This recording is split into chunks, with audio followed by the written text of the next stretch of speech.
சமாஸ்ரயண ஆச்சாரியனும் பரநியாச ஆச்சாரியனும் வேற வேற ஆச்சாரியனா இருந்தா யார் அடியேன் பிரதானம், எதனால் அடியேன்? ஸ்ரீஷ்ணவ தன்மை அடையிறதுக்கு சமாசனாச்சாரியம் அடியேன். சமாசனம் இருந்தாலும் இல்லாட்டாலும் பிரபத்தி பண்ணிக்கலாம். அடியேன்.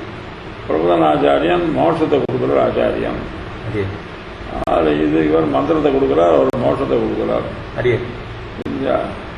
அது ரெண்டு பேருக்குள்ள இது வந்ததுனால இவர் பிரபத்தி யார் பண்றாரோ அந்த ஆச்சாரியம் தான் அதுக்கு வேற உசந்தது. அதுக்காக சமாசனாச்சாரம் விட முடியாது. சமாசனாச்சாரம் விட்டு போனா நம்பிக்கை துரோகம் வரும். அதனால சமாசனாச்சாரம் நமக்கு மந்திரத்தை கொடுத்து நமக்கு சொரூபத்தை கொடுத்து வருவார்.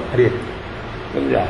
சொரூபம் அவரால் செஞ்சுக்கிறது நமக்கு செஞ்சு நம்ம இது பிரபத்தி பண்ணிக்கிறோம். இன்னொரு ஆச்சாரியம் ஒரே இடத்துலயும் ஆச்சாரியம் நடக்கும்.